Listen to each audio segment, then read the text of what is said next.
نبی اور آل نبی کی بارگاہ میں ایک مرتبہ اور دل لگا کر درود پاک پڑھ لیں۔ اللہ محمد صلی اللہ علیہ وسلم علی عباد محمد صلی اللہ علیہ وسلم صلاۃ و سلام علیک یا رسول اللہ صلی اللہ علیہ وسلم۔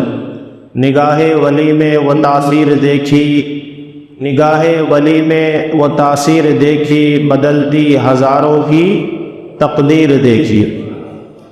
آج الحمدللہ ہمارے اس صوبے کے راجہ مہاراجہ، جن کو دنیا حضرت سرکار سیدنا خواجہ بندہ نواز گیسو دراز بلند پرواز شہباز دکن کے نام سے جانتی اور مانتی ہے، ان کا یہ مبارک مہینہ ہے۔ اسی مہینے کی 16 تاریخ کو گلبرگہ شریف کی سرزمین پر، جن کا مزار مقدس ہے، وہاں عرس منایا جاتا ہے۔ صرف وہاں ہی نہیں بلکہ پوری دنیا میں حضرت کے جتنے بھی چاہنے والے ہیں، عقیدت مند ہیں، اپنے اپنے گھروں میں عرس مناتے ہیں۔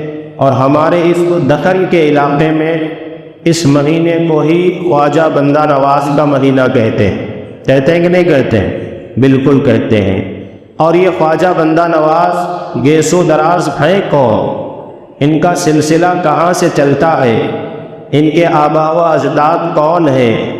یہ کہاں سے گلبرگہ شریف تشریف لائے؟ کیونکہ ہم سب لوگ اولیاء اللہ کے چاہنے والے اور ماننے والے ہیں، تو ان کے بارے میں جاننا، ان کی زندگی کیا ہے، ان کا مقصد حیات کیا تھا، یہ ہماری نظروں کے سامنے ہونا چاہیے۔ ہم عقیدت تو کرتے ہیں مگر ان کے بارے میں جاننے کی ہمارے پاس دلچسپی نہیں ہے، تو اس لیے آج میں نے عنوان بنایا ہے حضرت خواجہ بندہ نواز گیسو دراز علیہ رحمت و رضوان کے حالات زندگی پر کچھ معروضات میں پیش کروں۔ اس سے پہلے ایک مرتبہ اور درود شریف پڑھ لیں۔ اللہم صلی علی سیدنا و مولانا محمد معدن الجود والکرم وعلی آلہ واصحابہ وبارک وسلم صلاۃ و سلام علیک یا رسول اللہ صلی اللہ علیہ وسلم۔ حضرت خواجہ بندہ نواز گیسو دراز علیہ رحمت و رضوان سن 721 ہجری میں دہلی میں پیدا ہوئے۔ ان کے آبا و اجداد خراسان سے ہندوستان آئے ہوئے تھے۔ یہ سید زادے ہیں۔ ان کا سلسلہ نسب 22ویں واسطے سے حضرت امام زین العابدین تک جا کر کے ملتا ہے، اور حضرت امام زین العابدین بیٹے ہیں حضرت امام حسین کے، اور حضرت امام حسین بیٹے ہیں حضرت علی کے، اور حضرت علی شیر خدا حضرت خاتون جنت کے شوہر نامدار ہیں، اور انہی سے ولایت کا سلسلہ شروع ہوتا ہے۔ تو یہ حسنی حسینی سید زادے ہیں۔ ان کے والد کا نام حضرت سید محمد یوسف تھا۔ کیا تھا؟ حضرت سید محمد یوسف، اور ان کو سید راجہ بھی کہتے تھے، اور ان کا اصلی لقب جو ہے وہ راجو قتال تھا۔ ان کو راجو انتال کے نام سے لوگ جانتے تھے۔ اور یہ دہلی میں جب پیدا ہوئے، جب ان کی عمر شریف 4 سال کی ہوئی، تو دہلی میں جو تغلق بادشاہ رہتا تھا، اس نے اپنا دارالحکومت دہلی کو چھوڑ کر اورنگ آباد کے پاس جو مقام ہے دولت آباد، جسے دیوگری کہتے تھے، بعد میں وہ دولت آباد ہو گیا، وہاں اس نے اپنا دارالحکومت بنانے کی خواہش ظاہر کی، اور سب کو حکم دیا کہ دہلی کو چھوڑ کر اب ہم اورنگ آباد جو مہاراشٹرا میں ہے، جہاں پر دولت آباد آج بھی موجود ہے، وہاں جانے کا حکم دیا۔ تو حضرت خواجہ بندہ نواز کی والدہ، جن کا نام بی بی رضا خاتون تھا، وہ اور حضرت خواجہ بندہ نواز اور ان کے چھوٹے بھائی، وہ سب مل کر کے 4 سال کی عمر میں دولت آباد، جہاں پر اورنگزیب علیہ رحمت رضوان کا مزار شریف ہے اورنگ آباد میں، وہاں پر آ کر مقیم ہو گئے، اور تقریباً 6 سال تک وہاں پر انہوں نے سکونت اختیار کی۔ اور جب حضرت خواجہ بندہ نواز کے والد حضرت راجو قتال عرف حضرت سید یوسف علیہ رحمت رضوان کا انتقال ہو گیا تو ان کو وہیں پر دفن کیا گیا۔ آج بھی الحمدللہ ان کا مزار شریف دولت آباد میں موجود ہے۔ حضرت خواجہ بندہ نواز گیسو دراز کی والدہ نے جب دیکھا کہ انتقال شوہر کا ہو گیا، ان کے ماؤں کے ساتھ یعنی بھائی کے ساتھ وہ رہتی تھی، ان کے ساتھ کچھ انبن ہو گئی، تو یہ پھر واپس اپنے بچوں کو لے کر ان کی ماں دلی تشریف لے گئی، اور دلی میں ان کے نانا جان موجود تھے، ان کی تربیت میں رہے، وہاں پر انہوں نے قرآن مجید کو حفظ کیا، دینی تعلیم حاصل کی، کیونکہ ان کا خاندان ولیوں کا خاندان تھا، ولایت والے لوگ تھے، دیندار تھے، نیکوکار تھے، پرہیزگار تھے، اور ان کے جو نانا جان تھے وہ حضرت نظام الدین اولیاء علیہ رحمت و رضوان کے مرید تھے، جو دلی کے سلطان ہیں، دلی کے شہنشاہ ہیں، جو دلی میں حکومت کر رہے ہیں، حضرت نظام الدین اولیاء ان کے وہ شاگرد اور خلیفہ اور ان کے وہ مرید تھے۔ تو بہر کیف اور ان کے والد حضرت سید یوسف وہ بھی جو ہے حضرت نظام الدین اولیاء کے مرید تھے۔ جب یہ 10 سال کی عمر میں دلی تشریف لے گئے اور لے جانے کے بعد وہاں زندگی گزر رہی تھی، اس کے بعد پیر و مرشد کی تلاش کا جب وقت آیا تو یہ پہنچے دلی کی ایک جامع مسجد میں، تو وہاں پر حضرت نصیر الدین چراغ دہلوی جو مرید ہے، خلیفہ ہیں حضرت نظام الدین اولیاء کے، حضرت نظام الدین اولیاء کے مرید حضرت نصیر الدین چراغ دہلوی، اور حضرت نظام الدین اولیاء کن کے مرید ہیں؟ حضرت بابا فرید الدین گنج شکر کے، اور حضرت بابا فرید الدین مرید ہیں حضرت خواجہ قطب الدین بختیار کاکی کے، اور حضرت خواجہ قطب الدین بختیار کاکی مرید ہیں اجمیر کے راجہ، ہندوستان کے والی، شہنشاہ ولایت، عطائے رسول، خواجہ خواجگاں، خواجہ غریب نواز معین الدین چشتی حسن سنجری رضی اللہ تعالیٰ عنہ کے مرید حضرت خواجہ قطب الدین بختیار کاکی ہے۔ تو یہ سلسلہ جو ہے ان کا اس طریقے سے جا ملتا ہے۔ اب حضرت خواجہ نصیر الدین چراغ دہلوی کیسے مرید ہیں جانتے ہیں؟ حضرت نظام الدین اولیاء علیہ رحمت و رضوان کی بارگاہ میں یہ جب رہتے تھے بہت پیار اور محبت اور شفقت فرماتے تھے۔ جب حضرت نظام الدین اولیاء کا وصال کا وقت قریب آیا، بیمار پڑ گئے، تو سب لوگوں میں یہ مشہور تھا کہ نظام الدین اولیاء کی خانقاہ میں بہت بڑے بڑے ولی اللہ آتے تھے اور عبادت میں، ریاضت میں، چلہ میں بیٹھ کر ولایت کا فیض حاصل کرتے تھے۔ تو بہت سارے بڑے بڑے جید جو ہے ولی اللہ وہاں موجود تھے۔ اب وصال کا وقت قریب آیا تو حضرت خواجہ بندہ نواز گیسو دراز علیہ رحمہ کے پیر و مرشد حضرت خواجہ نصیر الدین چراغ دہلوی کی شان ملاحظہ فرمائے۔ حضرت خواجہ نظام الدین اولیاء نے کہا کہ جاؤ، اب میرا وقت آخری ہے، اب میں اپنی مسند پر کس کو بٹھانا چاہتا ہوں اس کے لیے تم سے مشورہ کر رہا ہوں، جو تم میں سے بہتر ہے ان سب کے نام لے کر کے میری بارگاہ میں آؤ۔ تو ان کے کچھ مرید گئے اور جا کر بڑے بڑے ولی اللہ جو ان کی خانقاہ میں رہتے تھے، ان کے پاس تربیت حاصل کرتے تھے، ان سب کا نام لکھ کر کے لا کر پہنچاتے ہیں۔ تو اس میں جب نام دیکھے گئے تو حضرت خواجہ نصیر الدین چراغ دہلوی کا نام نہیں تھا۔ تو نظام الدین اولیاء نے کہا کہ یہ لسٹ برابر نہیں ہے اور دوسری لسٹ تیار کر کے لاؤ۔ پھر وہ لوگ گئے اور جانے کے بعد انہوں نے پھر تلاش کیا، پھر نہ ملا۔ پھر کہتے ہیں کہ اس میں نصیر الدین چراغ دہلوی کا نام کیوں نہیں لکھا گیا ہے؟ کیونکہ نصیر الدین چراغ دہلوی ایسے عاشق رسول ہے، ایسے میرے مرید صادق ہے، ان کا نام اس میں ضرور ہونا چاہیے۔ تو سب مریدین تھر تھر کانپنے لگے اور حضرت نصیر الدین چراغ دہلوی کا نام آخر میں لکھ کر کے پیش کر دیا۔ تو کہا کہ جو نام آخر میں لکھا گیا ہے وہی میرا سب سے اچھا، سب سے سچا میرا مرید صادق ہے، اور اسی کو میں اپنا خلیفہ اور جانشین بناتا ہوں۔ تو اس طریقے سے حضرت خواجہ نصیر الدین چراغ دہلوی جو خواجہ بندہ نواز کے پیر و مرشد ہیں، وہ ان کے جانشین اور خلیفہ بنے۔ اور جب وہ خلیفہ بنے، اللہ کے ولی تھے، بے شمار لوگ ان کی بارگاہ میں فیض حاصل کرنے کے لیے آتے تھے۔ اس وقت کا جو تغلق بادشاہ تھا، اس بادشاہ کے دربار میں کچھ علماء بھی جاتے تھے، کچھ شعراء بھی جاتے تھے، اور ان کو حضرت نصیر الدین چراغ دہلوی سے حسد تھا۔ دیکھیے، اللہ کے ولیوں کے بھی دشمن ہوتے، ہر کسی کے سب دوست نہیں ہوتے۔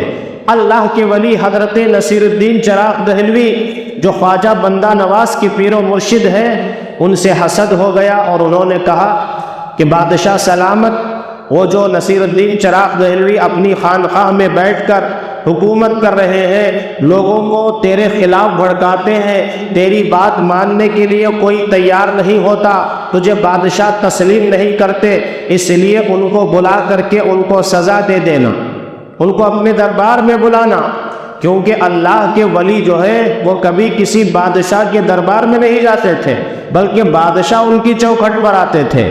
جیسے کہ حضرت نظام الدین اولیاء رضی اللہ تعالیٰ عنہ جو نصیر الدین چراغ دہلوی کے پیر و مرشد ہیں، وہ کبھی بادشاہ کے دربار میں نہیں جاتے تھے، زندگی میں کبھی انہوں نے بادشاہ، جبکہ دلی میں حکومت تھی، تغلق حکومت تھی، بہت بڑے بڑے بادشاہ گزرے ہیں، وہ کبھی گئے نہیں۔ اتفاق سے ایک جنازے میں بادشاہ سے ملاقات ہو گئی، جنازے کے بعد ایک سرائے میں بیٹھے تو حضرت نظام الدین اولیاء نے بادشاہ کے سامنے اپنے پیر پھیلا دیا، پیر لمبے کر کے بیٹھ گئے، تو جتنے بھی اس کے بادشاہ کے چمچے تھے سب حیران ہو گئے کہ یہ بادشاہ ہے، ہندوستان کے بادشاہ، اور آپ ان کے سامنے پیر پھیلا رہے ہیں۔ تو نظام الدین اولیاء نے کیا جواب دیا سنے، فرماتے ہیں جن کے سامنے ہاتھ پھیلایا جاتا ہے ان کے سامنے پیر پھیلائے نہیں جاتے، اور جن کے سامنے پیر پھیلائے جاتے ہیں ان کے سامنے کبھی ہاتھ پھیلائے نہیں جاتے، کیونکہ یہ بادشاہ ہوگا تمہارا مگر میرا بادشاہ رب العالمین ہے، میں اسی کے سامنے اپنا سر جھکاتا ہوں اور اسی کے سامنے اپنے ہاتھوں کو پھیلاتا ہوں۔ یہ شان تھی حضرت نظام الدین اولیاء کی، انہی کے یہ خلیفہ اور جانشین تھے۔ بادشاہ کے دربار میں زبردستی ان کو بلایا گیا اور بٹھایا گیا، سب کے سامنے ذلیل و رسوا کرنے کے لیے کہا گیا، اور کہا گیا کہ اے نصیر الدین چراغ دہلوی، میں نے سنا ہے تم اپنی محفل میں بیٹھ کر ناچ گانے کرتے ہو، سرور و سما کی محفلیں سجاتے ہو۔ تو حضرت نصیر الدین چراغ دہلوی نے کہا نہیں، ہم سما خوانی میں نہ ناچتے ہیں نہ گاتے ہیں، بلکہ وہ اللہ کا ذکر ہم کرتے ہیں، تو ذکر میں ایسا لطف آتا ہے کہ لوگ وجد میں آ جاتے ہیں، وہ سما خوانی ہے اور اس میں اللہ تبارک و تعالیٰ کا ذکر خالص ہوتا ہے، ہم لوگ ایسی حرکت نہیں کرتے ہیں۔ تو بادشاہ نے کہا جو بھی کرتے ہو کرو، مگر تم کو میری غلامی کرنی ہوگی، میرے دربار میں آتے جاتے رہنا ہوگا، میرے دربار میں میری خدمت کرنی ہوگی۔ کہا کہ ایسی جرأت، ایسی گندی حرکت میں کبھی نہیں کروں گا، میں اپنے رب کی بارگاہ میں اطاعت بجا لاؤں گا، مگر تمہارے دربار میں غلامی کرنا مجھے پسند نہیں ہے، تم ہوگے اپنے وقت کے بادشاہ، مگر میں تمہاری غلامی ہرگز نہیں کروں گا۔ تو جانتے ہیں بادشاہ نے کیا کہا، اگر غلامی نہیں کرو گے تو تم کو چھوڑا نہیں جائے گا۔ حضرت نصیر الدین چراغ دہلوی جیسے عاشق رسول، اللہ کے ولی، رات بھر تہجد پڑھنے والے، لوگوں کو دین کا درس دینے والے، ان کے ساتھ اس وقت کے تغلق بادشاہ نے کیا سلوک کیا جانتے ہیں؟ یہاں پر گلے کے پاس جو ہڈی ہوتی ہے، دو ہڈیاں ہوتی ہیں نا گلے کے پاس، نرم ہڈی، اس میں اس نے سوراخ کروایا، دونوں ہڈیوں میں سوراخ کروا کے اس میں سنکل ڈالا گیا اور ان کو باندھ دیا گیا کہ جب تک تم میری غلامی سے اپنے آپ کو محسوس نہیں کرو گے، میری غلامی کو اختیار نہیں کرو گے، تو تمہارے گلے میں یہ زنجیر ایسے ہی رہے گی، یہاں تک کہ انہوں نے کہا تم نے تو میری ہڈیوں میں سوراخ کیا ہے، اگر تم میری جان بھی لوگے تو میں تمہاری غلامی ہرگز نہیں کروں گا۔ بادشاہ سے جب انہوں نے کہا تو بادشاہ کے وزیروں نے مشورہ دیا، یہ ماننے والے نہیں ہیں، یہ اللہ والے ہیں، ان سے پنگا نہ لیجئے گا، بلکہ اگر آپ کی عزت سلامت چاہتے ہو تو ان سے کہیے کہ ایسا کام کرے کہ یہ غلامی بھی ہو اور ان کی شان میں کوئی فرق بھی نہ آئے۔ تو کہا کیا کرے؟ کہا ایک کام کیجئے، جب بھی بادشاہ سلامت تیار ہو کر اپنے دربار میں جانے لگیں گے تو ان کو ایک جبہ پہنا دیجیے، جبہ پہنانے کی ڈیوٹی آپ کریں گے۔ دیکھیے اللہ کے ولی کو اپنی خدمت میں لگا رہا ہے۔ بادشاہ نے کہا، وزیروں نے کہا، تو حضرت خواجہ نصیر الدین چراغ دہلوی نے سوچا کہ یہ تو چھوٹا سا معمولی کام ہے، جبہ پہنانا۔ جبہ پہنا کر اوپر والا بڑا جبہ، خرقہ جسے کہتے ہیں، بادشاہ اپنے دربار میں شان و شوکت کے ساتھ پہن کر بیٹھتا تھا، اس کو پہنائیں گے اور اس کے جو ناڑے ہوتے تھے اس کو باندھ دیں گے، بس اتنا کام تھا۔ کہا ٹھیک ہے، مجھے منظور ہے۔ تو وہ کام پہ حضرت نصیر الدین چراغ دہلوی مامور ہو گئے اور وہ خدمت کرنے لگے، یہاں تک کہ جو بادشاہ کے اور حواریین تھے ان کے پیٹ میں درد ہونے لگا۔ ارے یہ تو بڑا آسان کام ہے، بادشاہ کے قریب بھی ہو گئے، بادشاہ ان کی عزت بھی کر رہا ہے اور بادشاہ نے ان کو کوئی نقصان نہیں پہنچایا، تو انہوں نے پلان بنایا کہ کسی طریقے سے ان کو اور پریشان کیا جائے۔ تو انہوں نے کہا بادشاہ سلامت ایک کام کریں کہ جب آپ دربار میں جانے لگیں گے نا تو عصر کا جب وقت ہوگا تو عصر کا وقت گزرنے کے بعد آپ جائیے۔ وہ انتظار کرتے کھڑے ہیں حضرت نصیر الدین چراغ دہلوی، کب یہ بادشاہ پہنچا، عصر کی نماز کا وقت آنے والا ہے، قریب ہے۔ حضرت نصیر الدین چراغ دہلوی جن کی زندگی میں کبھی ایک نماز قضا نہیں ہوئی تھی، بادشاہ نے ان لوگوں کی بات مان کر دیری سے جانے کا ارادہ کیا۔ جب دیر ہونے لگی، یہاں تک کہ عصر کا وقت جانے لگا، مکروہ وقت شروع ہونے لگا، اس وقت بادشاہ آیا اور حضرت نصیر الدین چراغ دہلوی کی آنکھوں سے آنسو جاری ہو گئے نماز کے غم میں۔ عصر کی نماز میری چھوٹ رہی ہے، اے اللہ ایک ایسی ڈیوٹی پر تو نے مجھے مقرر فرمایا ہے کہ بادشاہ نے میرا جینا دشوار کر دیا ہے، تیری بارگاہ میں آ کر عبادت کرنے سے مجھے روک رہا ہے۔ یہ کہہ کر دل بڑا رنجیدہ تھا۔ عصر کی نماز انہوں نے پڑھی، بادشاہ آیا، آنے کے بعد اس کو خرقہ پہنا کر جب اس کی گانٹھ باندھ رہے تھے تو دل سے جو ہے ایک آہ نکلی کہ اس کی وجہ سے آج میری نماز عصر کی، وہ بھی تاخیر وقت میں نے ادا کی ہے۔ تو ایک جملہ نکلا، میں اب اس کا دستانہ باندھ رہا ہوں، باندھ میں رہا ہوں، مگر یہ کھولے گا غسال جو میت کو غسل دینے والا ہے، کھولے گا میت کو دینے والا غسل، غسال ہی اس کا جو ہے ناڑا، اس کا جو ازار بند ہے وہ کھولے گا۔ یہ کہہ کر کے باندھ دیا، اور باندھنے کے بعد جب وہ بادشاہ اپنے دربار میں گیا تو رات جب ہوئی تو اس کے بڑے بیٹے کے درمیان کچھ خلش پیدا ہو گئی، تو اس کے بیٹے نے اس بادشاہ کا سر تن سے جدا کر دیا اور وہ مر گیا، اور صبح جو ہے تختے پر اسے سلایا گیا۔ تو جیسے نصیر الدین چراغ دہلوی نے کہا تھا باندھ میں رہا ہوں، کھولے گا کون؟ غسال جو میت کو غسل دینے والا ہے، تختے پر غسل دیا گیا۔ تو ایسی شان والے حضرت خواجہ بندہ نواز گیسو دراز کے پیر و مرشد ہیں حضرت خواجہ نصیر الدین چراغ دہلوی۔ جب ان کی بارگاہ میں حضرت خواجہ بندہ نواز پہنچتے ہیں تو فرماتے ہیں جیسے ہی میری نظر ان پہ پڑی، ان کی نظر مجھ پہ پڑی، تو میں نے کہا کہ میں سید یوسف کا بیٹا ہوں جن کو راجو قتال کے نام سے جانا جاتا ہے۔ تو انہوں نے کہا واقعی وہ تو حضرت نظام الدین اولیاء کے مرید تھے، میں جانتا ہوں۔ یہ کہہ کر شفقت فرمائی اور ان کو اپنی ارادت میں داخل کیا، بیعت کرا لی، اور بیعت کرانے کے بعد اپنے ہی پاس رکھا۔ تقریباً 30-35 سال اپنے پیر و مرشد کی خدمت میں حضرت خواجہ بندہ نواز رہے، 30-35 سال تک۔ اللہ اکبر! ایسی عبادت اور ریاضت کے تعلق سے فرماتے ہیں دیکھیے پیر کیسے ہوتے ہیں، مرید کیسے ہوتے ہیں۔ آج کل کی طرح نہیں کہ کوئی بھی آ گیا کسی کو بھی مرید بنا لیا اور چھوڑ کر کے چلا گیا، ایسا معاملہ نہیں تھا، بلکہ وہ پیر صادق تھے اور یہ مرید صادق تھے۔ مرید کی کیسے اصلاح کی جا رہی ہے۔ ایک مرتبہ حضرت خواجہ بندہ نواز گیسو دراز فرماتے ہیں کہ میں جو ہے اٹھ کر کے ایک مرتبہ کھڑا ہوا، پوچھا میرے پیر و مرشد نے، اے سید محمد کیا تم نے نماز فجر ادا کر لی؟ کہا ہاں حضور ادا کر لی۔ یہ بتاؤ نماز فجر کے بعد تمہارا وضو کب تک رہتا ہے؟ کیا اشراق کی نماز تک تمہارا وضو رہتا ہے؟ کہا ہاں حضور وضو رہتا ہے۔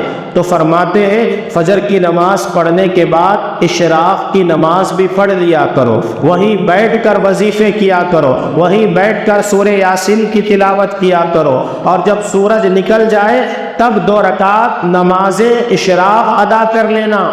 اور اس کے بعد فرماتے میں ایسے ہی کرتا رہا۔ پھر کچھ دنوں کے بعد مجھے بلایا، اور بلانے کے بعد کہا اے سید محمد گیسو دراز، یہ بتاؤ اشراق کی نماز کے بعد کیا تم چاشت کی نماز بھی پڑھتے ہو؟ کہا نہیں حضور چاشت کی تو میں نہیں پڑھتا ہوں۔ کہا اس کے بعد چاشت کی بھی نماز پڑھنے لگ جانا، کیونکہ اشراق اور چاشت یہ ایسی مقدس اور مبارک نمازیں ہیں، جب کوئی بندہ مومن اشراق اور چاشت کی نماز فجر کی نماز کے بعد سورج نکلنے تک بیٹھ کر اللہ کا ذکر کرے، اور سورج نکلنے کے بعد 2 رکعت اشراق اور چاشت کی پڑھ لے، اللہ تبارک و تعالیٰ اسے ایک عمرے کا ثواب عطا فرماتا ہے، اور اس کے جسم میں جتنی ہڈیاں ہیں ان کے جوڑوں کے برابر اللہ تعالیٰ اس کے نامہ اعمال میں نیکیاں عطا فرماتا ہے۔ اور اس کے بعد فرماتے ہیں کہ میں عبادت اور ریاضت میں مشغول تھا، اس کے بعد ایسے ہی دھیرے دھیرے تربیت کرتے تھے۔ ایک ہی بار بڑا بوجھ مجھ پر میرے پیر و مرشد نے نہیں ڈالا، بلکہ یہاں تک فرماتے ہیں کہ خلق خدا کی خدمت کرنا، اللہ کے نیک بندوں کو راہ راست پر لانے کے لیے ان کو واعظ و نصیحت کے ذریعے، اچھے بیانات کے ذریعے ان کے ساتھ حسن اخلاق کرنا، اور ان کو کھانا کھلانا، غریبوں یتیموں کی مدد کرنا، شفقت کے ساتھ زندگی گزارنا، یہ تربیت دیتے رہے۔ یہاں تک کہ مجھے انہوں نے یہ بھی بتایا کہ ظہر کی نماز کے بعد یہ فلاں جو ہے عبادتیں کرتے رہنا، عصر کی نماز کے بعد یہ وظائف پڑھنا، مغرب کے بعد یہ کرنا، عشاء کے بعد تھوڑی دیر آرام کرنا۔ جب پوری خلق خدا سو جائے، سب لوگ آرام کرنے لگے، تو آدھی رات میں اٹھ کر رب کی بارگاہ میں کھڑے ہو کر عبادت کے مزے لوٹنا، اور یاد رکھنا زندگی میں کبھی تمہاری تہجد کی نماز خزانہ، کبھی تہجد نہ چھوڑنا۔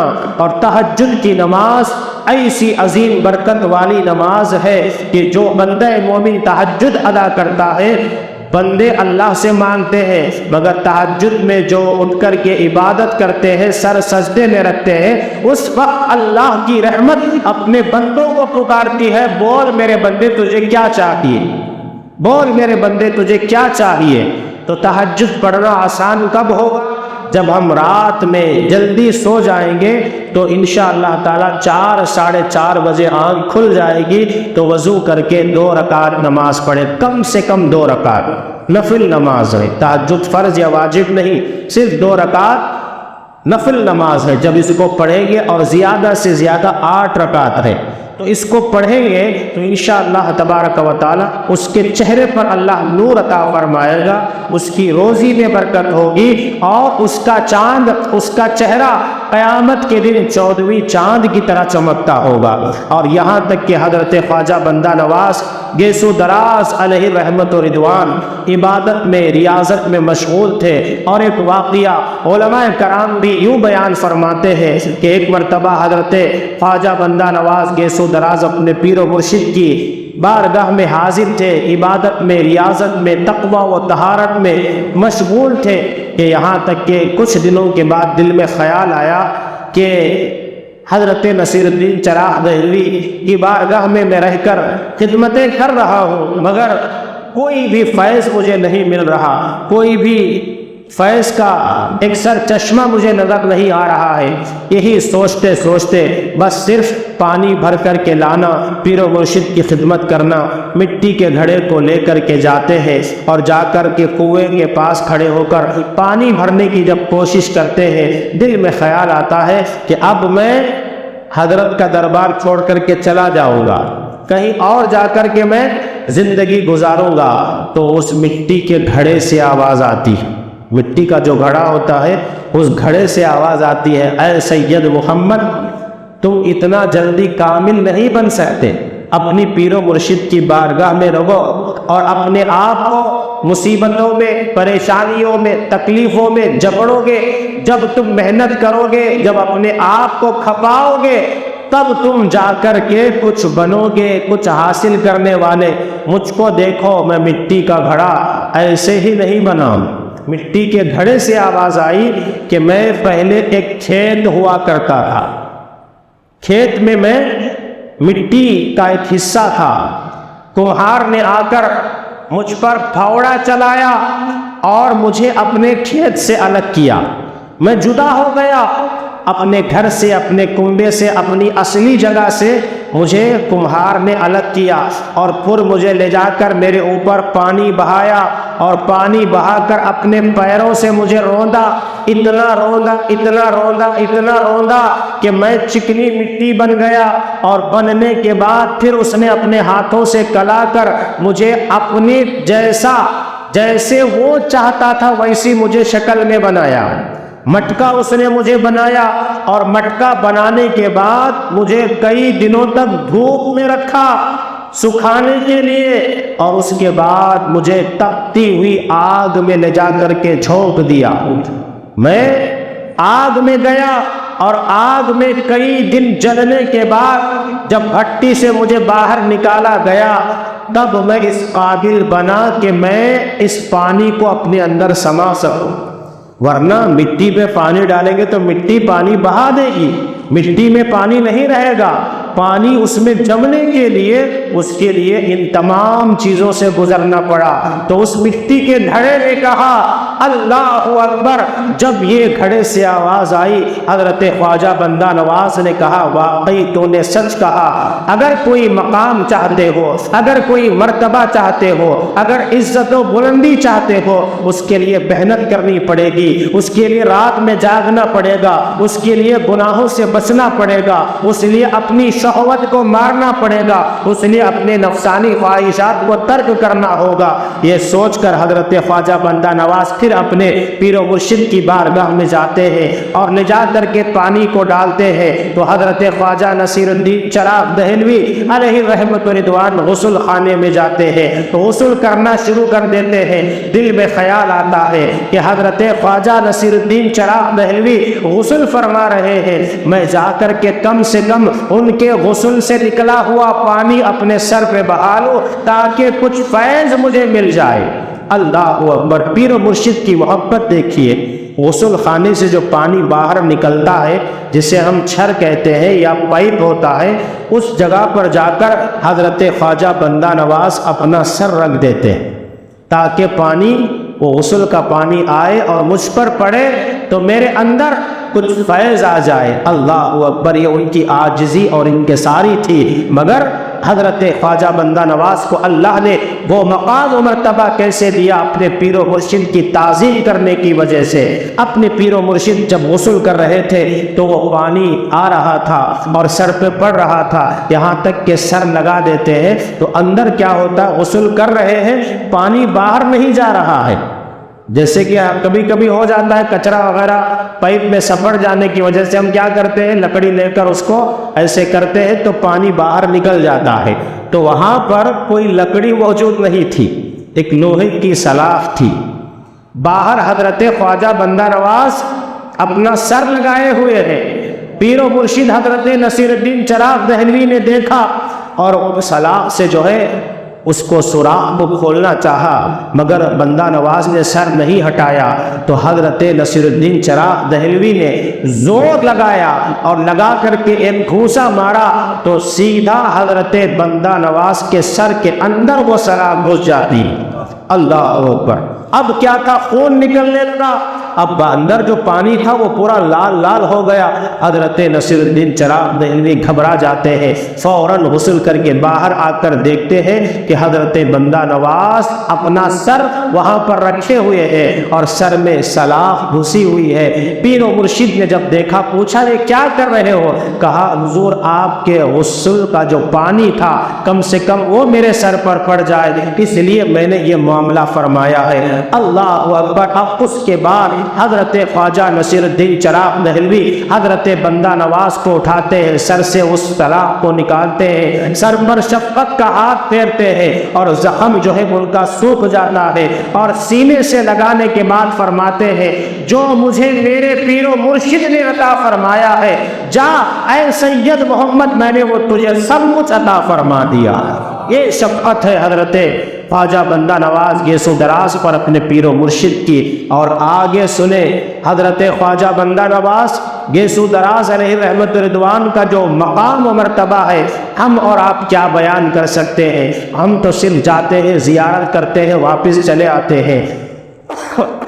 ان کی شان، ان کی رفعت، ان کی بلندی اگر کسی سے پوچھنا ہے تو چلتے ہیں حضرت مخدوم اشرف جہانگیر سمنانی، جو سلسلہ اشرفیہ کے بانی ہے اور جن کو جہانگیر جہاں گشت کے نام سے دنیا جانتی ہے، جنہوں نے پوری دنیا کا سفر 7 مرتبہ فرمایا ہے، جنہوں نے پوری دنیا کا چکر لگایا ہے۔ ایسی کوئی جگہ نہیں جہاں پر حضرت مخدوم سمنا نے چلہ نہ کیا۔ اتنے اکثر کثیر ممالک میں سفر فرمایا ہے۔ وہ جب گھومتے گھومتے گلبرگہ شریف تشریف لے گئے، جہاں پر حضرت خواجہ بندہ نواز گیسو دراز کا مزار شریف موجود ہے۔ وہاں پر جب گئے تو وہاں کی فضا، وہاں کا ماحول دیکھ کر حضرت سلطان مخدوم اشرف جہانگیر سمنانی فرماتے ہیں میں نے پوری دنیا کا چکر لگایا، پوری دنیا کی سیر میں نے کی، مگر جو لطف و قرار، جو فضا میں جو ماحول خوشگوار میں نے گلبرگہ میں پایا وہ کہیں نہیں پایا، کیونکہ میں نے پوری دنیا کا چکر لگایا، بڑے بڑے اولیاء اللہ سے میں نے ملاقات فرمائی، مگر مجھے کہیں وہ فیض نہیں ملا۔ جہاں حضرت خواجہ بندہ نواز کی بارگاہ میں گیا تو اللہ تعالیٰ نے اسی مقام پر مجھے قطبیت کا مقام عطا فرمایا۔ مجھے جو قطبیت کبریٰ کا مقام ملا ہے وہ حضرت خواجہ بندہ نواز کے دربار سے ہی ملا ہے۔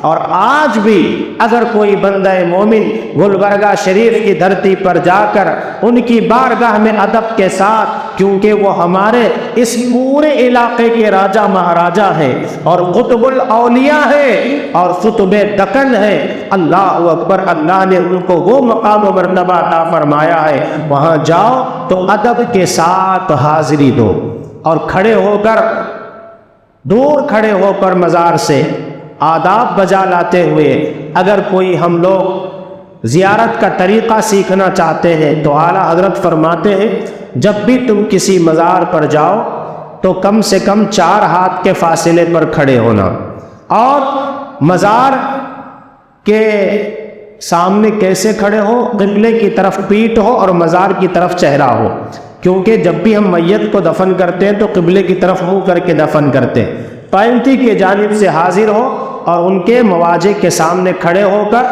3 مرتبہ درود پاک پڑھو، 1 مرتبہ سورہ فاتحہ پڑھو، 1 مرتبہ آیت الکرسی پڑھو، 7 مرتبہ قل هو اللہ کا سورہ پڑھو، اور پھر 3 مرتبہ درود شریف پڑھ کر ان کی بارگاہ میں ایصال ثواب کرو اور ان کے وسیلے سے اللہ کی بارگاہ میں دعا کرو، ان کے وسیلے سے اور دعا کرو، اور دعا کرنے کے بعد ادب کے ساتھ دور ہی سے وہاں سے واپس پلٹ آؤ۔ مزار شریف پہ جانا، مانہا ٹیکنا، چادریں چومنا، یہ سب ادب کے خلاف ہے۔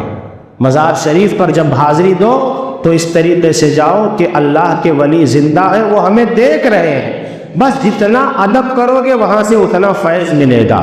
مگر کچھ ضروری باتیں زیارتوں کے حوالے سے میں آپ حضرات کے گوش گزار کروں کہ ہم لوگ کیا کرتے ہیں، مزارات پر جا کر چادر ڈالنا ضروری اور واجب سمجھتے ہیں۔ دیکھیے اعلیٰ حضرت امام اہل سنت فرماتے ہیں کسی بھی ولی کی مزار پر صرف ایک چادر ان کی عظمت و بزرگی کے لیے کافی ہے، اور چادر کے اوپر چادر ڈالنا یہ فضول ہے، اس سے کوئی فائدہ نہیں ہوگا۔ اور یہ منتیں جو ہم مانگتے ہیں کہ فلاں کام ہو گیا تو میں آپ کے دربار میں چادر چڑھاؤں گا، یہ منت کوئی اصلی منت نہیں ہے۔ ایسی منتیں یہ جاہلانہ رسمیں ہیں، کیونکہ اللہ کے ولیوں کو ہماری چادروں کی کوئی ضرورت نہیں ہے۔ اگر تمہیں منت مانگنی ہی ہے تو یہ منت مانگو کہ اگر میرا فلاں کام ہو گیا تو میں کسی غریب بچے کا اسکول یونیفارم دلوا دوں گا۔ اگر کوئی منت مانگنی ہی ہے تو یہ منت کرو کسی غریب بچی کی اگر شادی ہے تو اس کے لیے میں 5 جوڑوں کا نہیں تو کم سے کم 2 جوڑوں کا انتظام کر دوں گا۔ یہ منت مانو کہ اگر کہ میرا کام فلاں ہو گیا تو میں کسی مسلمان کو کپڑے پہنا دوں گا جو غریب ہے، بچے بہت زیادہ ہوتے ہیں، ان کو کپڑے خریدنے کی طاقت نہیں ہوتی، تو بلا وجہ وہ اللہ کے ولی، وہ جنتی ہیں، ان کو اللہ تعالیٰ ان کی قبر میں جنت کے بچھونے بچھا دیا ہے، ان کو ہماری چادروں کی کوئی ضرورت نہیں ہے۔ یہ چادر تم لے جا کر کے چڑھاتے ہو نا، مجاور آتے ہیں سب سمیٹ کر کے لے جاتے ہیں، پھر جو ہے اس کو دکان میں بیچ دیتے ہیں، تو یہ کاروبار بن گیا ہے۔ اس لیے اے مسلمانوں، اے سنی جنتی مسلمانوں، ذرا ہوش کے ناخن لو۔ ہم کیا کرتے ہیں عقیدت میں جا کر؟ عقیدت کے اندر ہم لوگ ایسے غلط کام نہ کریں جس سے شریعت میں جو ہے دراڑ پڑ جائے۔ شریعت اس کی اجازت ہرگز نہیں دیتی ہے، یہ میں اپنی طرف سے نہیں بلکہ ہمارے مجدد اعظم اعلیٰ حضرت فرماتے ہیں کہ مزار شریف پر ایک چادر عظمت کے لیے کافی ہے، جب وہ پرانی ہو جائے، بوسیدہ ہو جائے، تب دوسری چادر ڈالو۔ تو اس لیے آج سے چادروں کا سلسلہ بند کر دے۔ کسی بھی ولی کی بارگاہ میں جاؤ تو وہاں جا کر وہاں کے گلخ میں نذرانہ پیسے ڈالنا ہم لوگ واجب سمجھتے ہیں، ان کو ضرورت نہیں ہے۔ ہاں اگر کام چل رہا ہے، اگر ضرورت ہے تو وہاں دینے میں کوئی حرج نہیں ہے، بلکہ ایسے ہی لے جا کر کے وہاں ڈالنا یہ کوئی ضروری نہیں۔ بہت سارے لوگ اجمیر کوئی جاتا ہے تو اس کے پاس پیسے دے کر بھیجتے ہیں کہ جا کر کے اس میں ڈبے میں ڈالو، ڈبے میں ڈالو، اور وہاں سے دھاگے لے کر کے آتے ہیں۔ دھاگا باندھنا یہ اسلام میں جائز نہیں ہے، یہ ہنود اور ہندوؤں کا طریقہ ہے۔ اجمیر کا ہو، بغداد کا ہو، کہیں کا بھی دھاگا کیوں نہ ہو، وہ ہاتھوں میں باندھنے کی اجازت نہیں ہے۔ ہاتھوں میں بہت سارے لوگ اتنا ٹائٹ دھاگا باندھتے ہیں کہ اندر کا چمڑا نظر نہیں آتا، جب غسل کرتے ہیں تو اندر پانی نہیں پہنچتا تو آپ کا غسل ہی نہیں ہوگا۔ یہ بات بھی آپ ذہن میں رکھیں۔ اور موٹے موٹے کڑے پہننا اور چاندی کے براسلیٹ وغیرہ ڈالنا یہ بھی اسلام میں سخت ناجائز ہے، ان سے بھی آپ بچیں، چاہے وہ کسی بھی درگاہ کا کڑا کیوں نہ ہو، وہ اسلام میں جائز نہیں ہے۔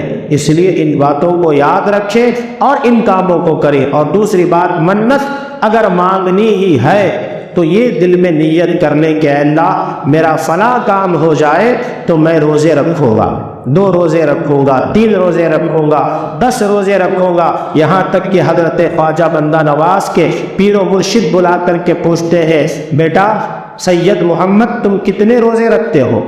کہا حضور میں ایام بیس کے روزے رکھتا ہوں۔ کہا رجب کے روزے رکھتے ہو؟